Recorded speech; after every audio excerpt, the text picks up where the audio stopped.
Hey there, welcome to day 18 of 30 Days of Essential Oils. My name is Tammy Davis, your mentor, guide, and neighborhood alchemist. Hope you guys are having a great day wherever you are. I have to just do that. See those two? That's Kilo, and that's Nymeria looking out the window. That's their new little couple, and we think maybe she may be having puppies. It was completely unexpected. And if we do have puppies, well, it was completely and totally divinely guided. So I'm just sharing that with you because, I mean, they bark and sometimes you see them in the background, but I just thought I'd make that announcement because, well, it's part of my life. And like I said, it's completely unexpected. Yes, it's a male and a female. And yet she was actually scheduled to be spayed next Tuesday. I couldn't get her in before. We just adopted him 2 weeks ago. And he's 5 and had only been neutered the day I adopted him, which is weird because he'd been in the facility for well over a month and they didn't go to any length to neuter him then. So they neutered him upon release or discharge, and things were supposed to be copacetic. Her last heat, because she's only a year and a half old, her last heat was in May. And like I said, I mean, she was scheduled, but the clinic that we have to go to was full until the beginning of October, and I really didn't worry about it because typically they're supposed to go 6 to 8 months, and so her last heat was 4 months ago. And well, I mean, I know this has nothing to do with essential oils, but I guess I'm just talking because, again, it's part of my life. And anyway, although he's been neutered, apparently, I only found this out just now, that they can remain fertile for up to a month afterwards. So nobody had given us that warning, and I really wasn't too concerned about it because I wasn't expecting a heat, and then here we are. And while it seemed like they were being kind of clumsy and couldn't figure it out, and maybe things had, the neutering had worked, then all of a sudden, it didn't. So that's why I say divinely guided, divinely placed here. Those puppies are supposed to be here, and that's an interesting thing to wrap my head around. Anyway, now that I'm almost 3 minutes into the video, thank you very much for joining me. If you're new to my channel, I really appreciate you checking things out. If you've been with me for a while, just know that you are very, very loved, very loved.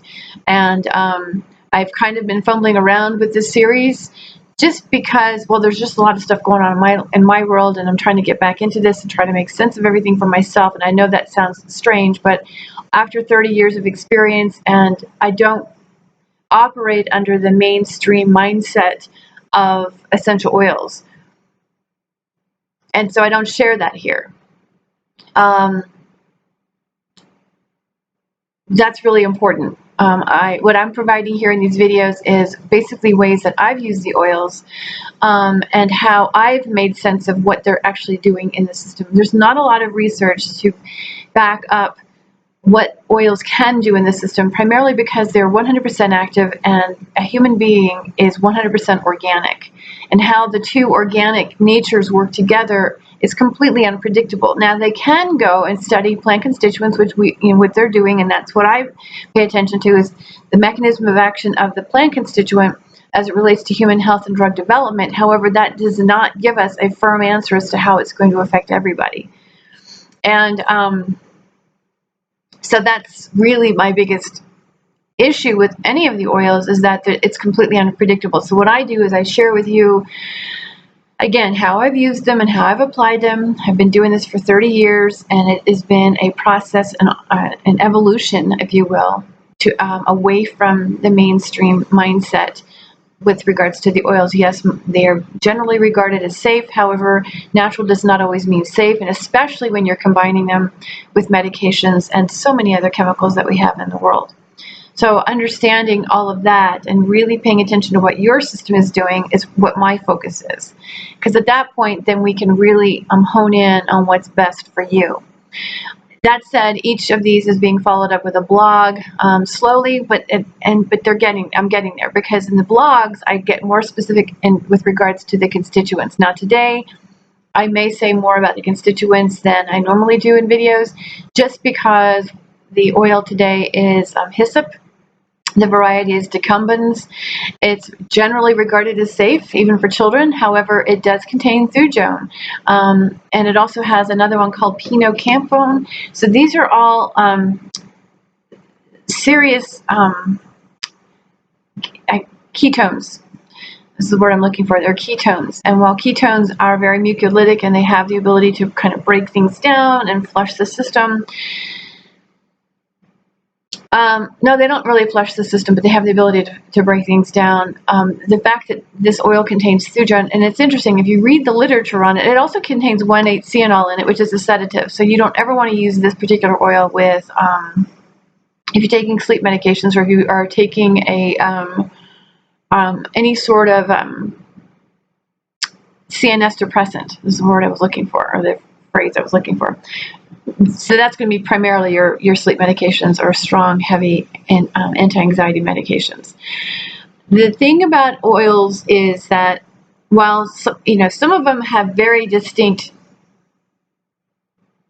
constituents, meaning that you don't find them throughout the plant kingdom, and then there's a number of terpenes that are found throughout the plant kingdom and oftentimes combined in different amounts, and it's the synergy. Because this is what gets puzzling, and I just did a video for Instagram for the IGTV to try to clarify through this that the reason why I talk about the oils the way I do is because they have a predominant effect on the system.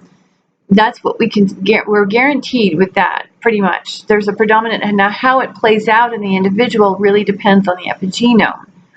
But that said, they don't have this laundry. I mean, we're used to seeing them with this laundry list of properties. However, those properties are based off of kind of like the ripple effect of what ultimately can happen. Like in the case of cedarwood, which we talked about yesterday. While we have, one of the properties listed for it is anxiety. However, what it is, it actually dries up histamine. It supports the immune system to stop producing so much histamine, which is going to lower your anxiety. That's what I'm talking about. It's this ripple effect. And so that is a lot of what I take into consideration when it comes to the oils. Now, hyssop, the predominant decumbens generally is very high in limonene, so now you can't even use that with antidepressants. So it's one oil that you can't use with medications, period. You just can't. It's exceptional, though, for people who don't take medications and who have really serious respiratory issues because of the ketones in it. It has the ability to break those down and help you expel them. So like I said, it doesn't help you eliminate them, and I meant basically through the fluid system, meaning out through the kidneys and the bladder. I'm talking about, I need these. Just a minute, girl. But it does help you expel them. Like if you've got a cough, it actually helps to expectorate. So that's what's really good about it. And as I said, this is an exceptional oil for a lot of respiratory issues. It is generally regarded as safe for children. With children, you would want to really use a low dose, and you would only want to use this for, in this case, this is not something you use for ongoing care. This is something you would use for acute care. Like there's a serious cough. If the person happens to have a productive cough, ongoing productive cough, then you're going to want to change this up with other things. Truthfully, even mixing it up with eucalyptus, although you're changing ketones, there would be some benefit to at least changing it up. And then learning how to blend it with other things to actually help break it down so that the body can actually flush it through the kidneys as well, through the lymph in the kidneys. But that's a whole nother video or another class, actually. So therefore, like I said, I've used it minimally with children for, when they have that RSV, that one that tends to come around and it's getting more prolific every year. So it's really good for that kind of viral infection in the lungs. And or if the child just has a really croupy kind of cough, very good for that as well. But beyond that, I would use extraordinary caution, and definitely do not use this with any form of medication due to the constituent makeup of it. And I would avoid using this really if you are prone to seizures, or if there's a potential for it as well. The thing is, to doing these videos, sure, we all want to hear about all the great things about oils, but to understand them in a way that would help us go, wait a minute, maybe I shouldn't be using that, is my agenda, is to help you begin to make an informed decision. And again, so if you are an adult and you have a croupy cough, or you just got like a really icky upper respiratory issue, this is a really great oil for that, because it'll help. It actually will help relax you. Especially with the 1,8-cenol, this would really be very helpful for helping people to sleep at night, and they can't because of the congestion.